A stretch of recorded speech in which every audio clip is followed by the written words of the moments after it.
Count your blessings, RPG fans, because the Lunar Remaster Collection is nearly here. Set to be released in just a few days' time on April 18th, this package combines Lunar the Silver Star with Lunar Eternal Blue in a completely new remastered experience. I was lucky enough to get a preview copy of this game from the marketing team, and I put a lot of hours into both of these games at this point, so this video is going to be dedicated to giving you the good, the bad, and the ugly about this remaster package. And if you love these games as much as I did, I'm sure you'll want to know what's been done to them, what could have been done better, and what really shines about this Lunar Remaster collection. Both of these games have been among the most requested RPGs to remaster by fans, so I can't wait to tell you what's in store for you if you decide to pick this collection up.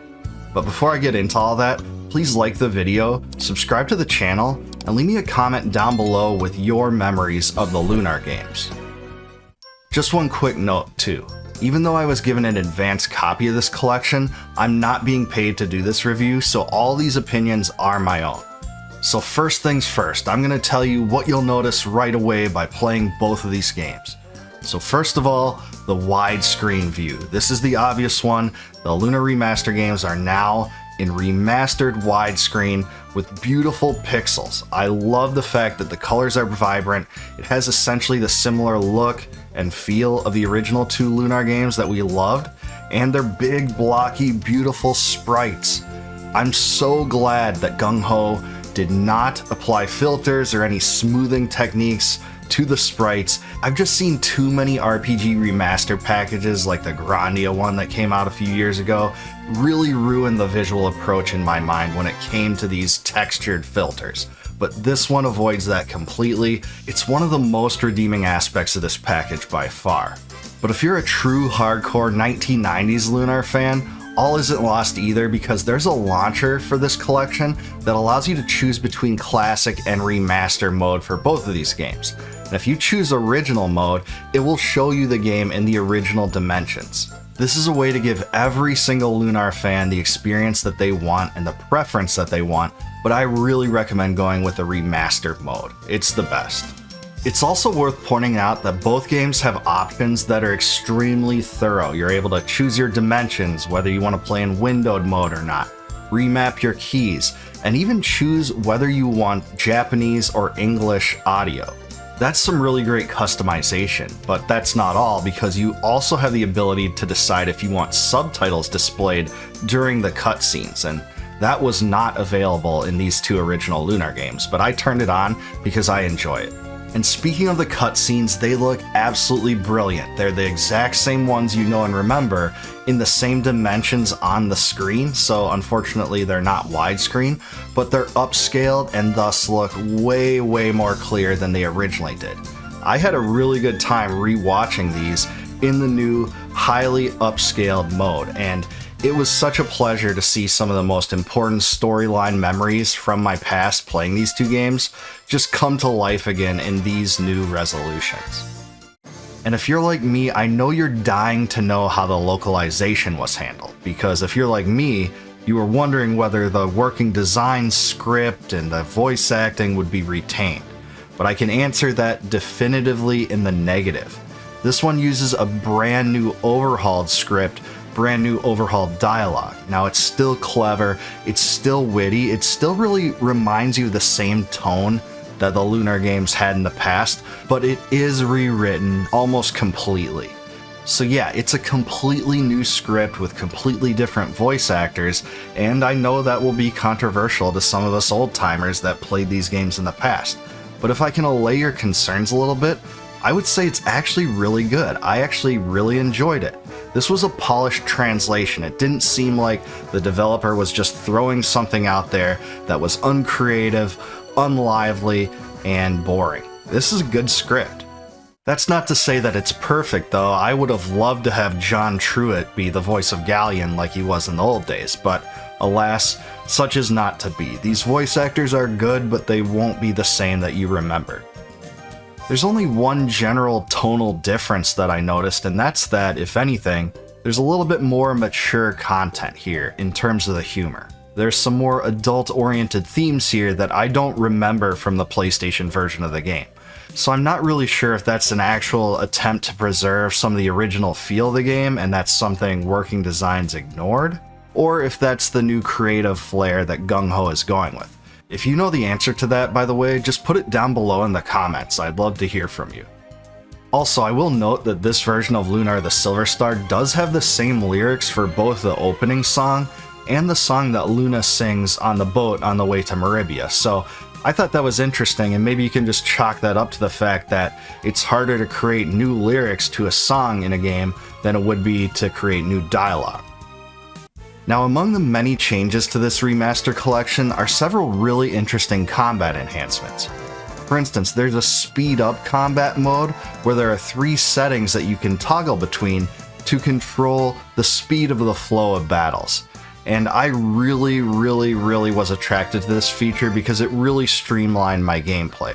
I think the fastest one is way too fast, so I ended up settling on the middle option. I think that one's just about perfect. But if you really want to fly through this game, you can use the 3rd setting, and it's really easy to adjust during battle by using the trigger toggles. Also, this can be used in conjunction with the AI. There's a new AI mode that allows you to do auto battles, and this existed to some extent in the PlayStation version, but in this collection, it's a lot more tweakable and a lot more user-friendly.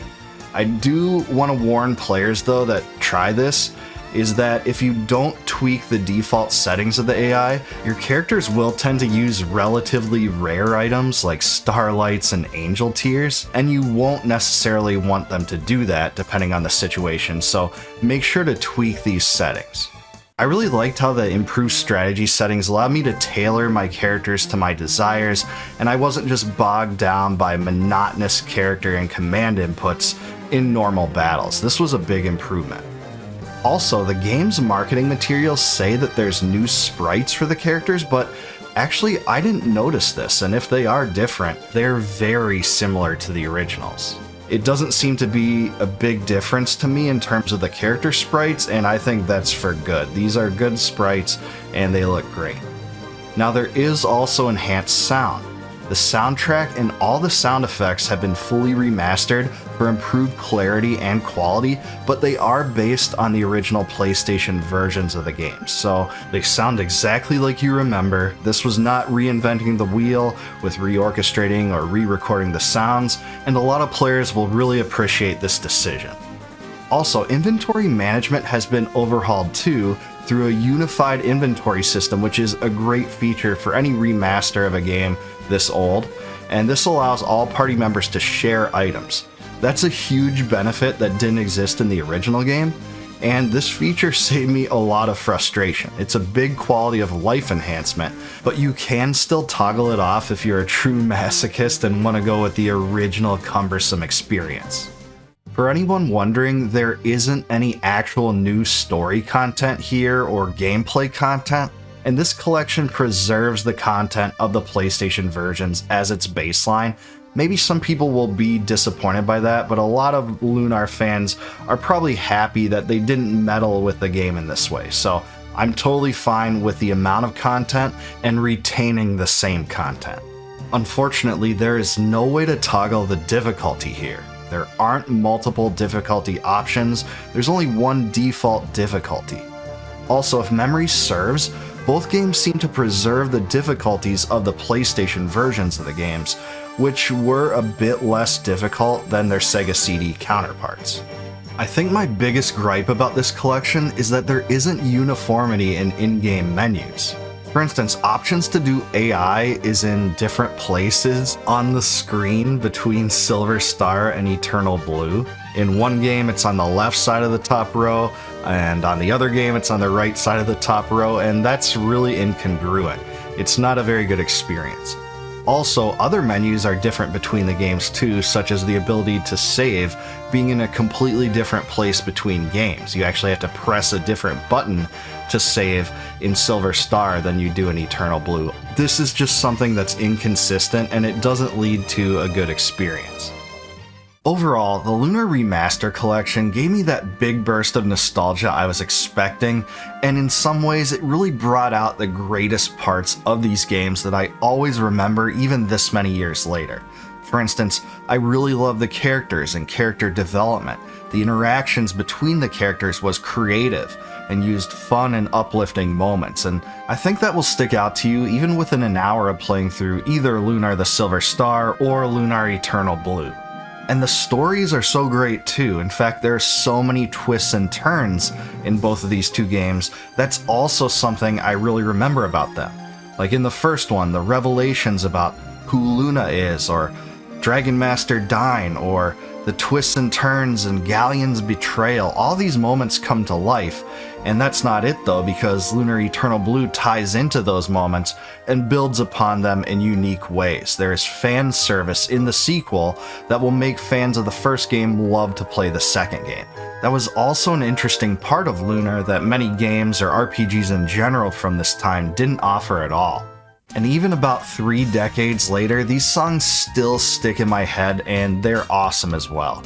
I mean, Leo's theme, Galleon's theme, the Maribia theme, both of the overworld themes and the battle themes, there's so many great tracks in this game that really make the soundtrack one of the highlights. And in some ways, the battle system of the Lunar games innovated as well, because on the surface, it kind of seems like a traditional combat system that many RPGs would have. But when you peel away those layers, the spatial element really made Lunar stand out, because distance from enemies and distance between enemies mattered a lot. Whether you could hit them, whether your spells would be concentrated enough to hit multiple enemies, this was something new and kind of a new flavor that Lunar offered.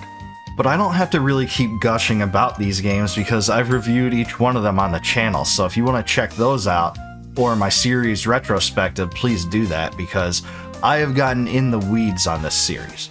But overall, the Remaster Collection is definitely worth buying. There's so many redeeming elements of it that I spoke to, but the ones that really stick out are the unified inventory system, the AI options, and the speedy combat mode. There are some minor annoyances like having to talk to the right NPCs in the right order to drive the story forward that don't really hold up super well in the modern age, but in general, the Lunar series captivated many of our hearts and minds, and I don't think that if you're a Lunar fan that loved these games at that time, that you will be disappointed by playing this package and buying it now, because I think it's a worthwhile endeavor, and it's probably one of the greatest RPG remaster collections ever released, and that's saying something because I've been critical about some. But between this and the Suikoden 1 and 2 remaster collection that just came out, it's been a really great time for retro RPG fans, and I don't think you can go wrong if you play this. But let me know in the comments, because I'm curious to see what you have to say. What do you remember about the Lunar series, and do you plan to play this remaster collection? Please like this video, subscribe to the channel, and consider becoming a YouTube member or Patreon patron for exclusive perks like early access videos. And until I talk to you guys next time, take it easy.